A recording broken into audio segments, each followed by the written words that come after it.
Welcome back to OpenLine. We are talking politics. We have with us the chair of the Tennessee Democratic Party, Mary Mancini. Chair of the Republican Party will be on soon. Of course, the Republican convention starts next week. Democratic convention is a couple of weeks from now. July 24th. July 24th. Okay, so July, huge month.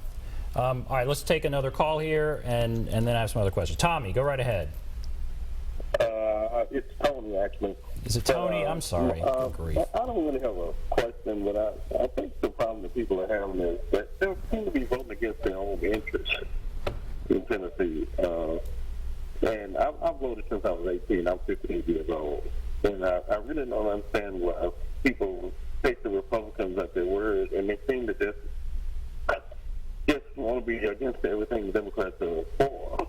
And they're also voting for, on conspiracy theories about Hillary Clinton and other stuff.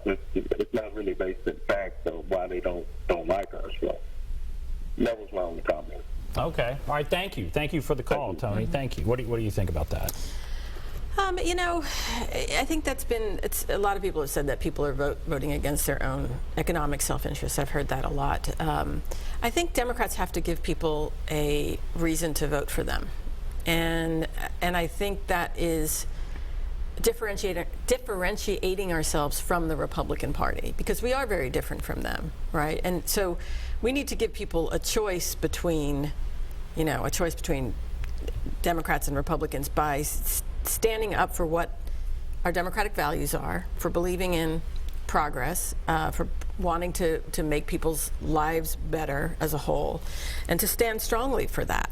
And I think once we start giving people that choice, that people will see a difference. And we're never going to get everybody. And yes, there are always going to be people that vote on a social issue, instead of looking at the economic issues. But it really is just, the onus is on us, to Democrats, to give voters a clear choice of, what to vote for in November. And how does the party deal with the frustration that is out there on the part of a lot of people with just the entire system? Mm-hmm. I mean, you hear they want something different than the establishment, or they want dramatic change. I mean, you saw Bernie Sanders and Donald Trump saying some of the same things. Yeah. So what do Democrats do about that? Because they're running against somebody it's going to be Donald Trump, who's playing on those themes. What do you think? How do Democrats deal with that? Well, in the case of Donald Trump, the emperor has no clothes kind of a thing, right? Like, he could be saying a lot of that stuff, but it just doesn't ring true, and I think people are going to see through it. I really do. But there does need to be a change in the system, and I think. To go back to what your question was earlier about what did Senator Sanders bring to the campaign, I think he brought to the campaign the fact that, Citizens United is not working for the people of this country, right? Moneyed interests have too much influence in our elections, right? So that's change that I think the Democratic Party believes in. If these folks want to help us make that change, they have to get involved. Right? They have to register to vote. They have to keep talking to their elected officials and holding their elected officials accountable for things like that. They can't just take their ball and go home. Right? So the Democratic convention is coming up July 24th. Is that right? Is that what you said? Yes, July 24th. So July 24th. How many, you'll be going? Uh-huh. How many delegates will be there?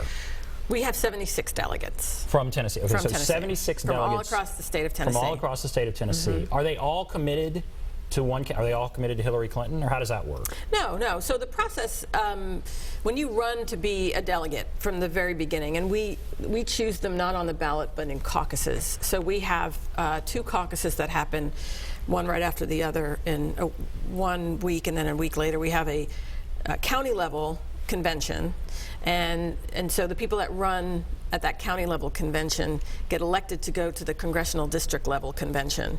The ones that are at the congressional district level convention get to vote on delegates.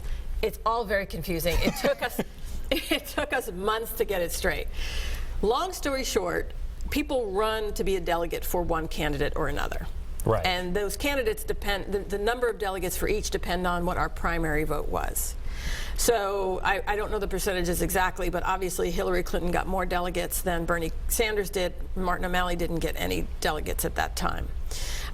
So we've got our folks that are committed Hillary Clinton delegates and our folks that are committed Bernie Sanders delegates. And everybody's going to go to the convention together. And there's a floor session every night, Monday, Tuesday, Wednesday, Thursday. Thursday is when the actual nomination happens. There's, you've seen it on TV. There's, right. There's speeches, a lot of speechifying all day. Every Monday, state Tuesday, says the great Wednesday. state of whatever, Tennessee. Right. But even if you remember, like Bill Clinton made his debut when he was a governor at a convention, right? Barack Obama blew everybody's socks off in 2004 when he was a state senator in Illinois. And he gave the keynote address. Right. And so, this is a really great place to see who our up-and-coming rising stars are. The other part of it, which a lot of people don't know, is we're having it in Philadelphia, and Philadelphia is just rolling out the red carpet. The DNC has got great, and the DNC and Philadelphia Host Committee have got great things for the delegates to do during the day. We'll have stuff going on at our hotel for our delegation during the day and at night. Party, party, party. There's a lot of parties, but it's really hard work, right? It's not just partying, because you stay out late at the convention. You have to get up early, to go and have another day. If there's caucus meetings, there's committee meetings. I mean, everybody has a meeting during the day, one person or another. What are all the meetings about? Is it the platform? The platform's already set, isn't it? What are you? So the platform, yeah. So the platform committee set. The rules committee and the credentials committee will meet on Saturday and Sunday before the convention. But I'm talking about things like the Women's Caucus, right? So if you're a woman and you want to go to the meeting of the Women's Caucus, you can go, all right, like that kind of stuff. And then the events are just amazing, and it's such a historic city.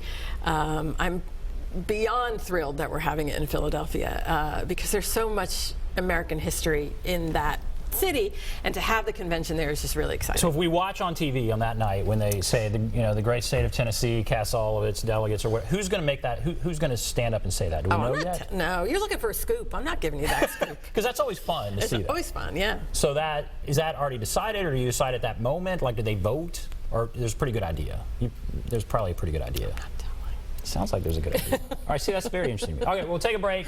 Be back right after this.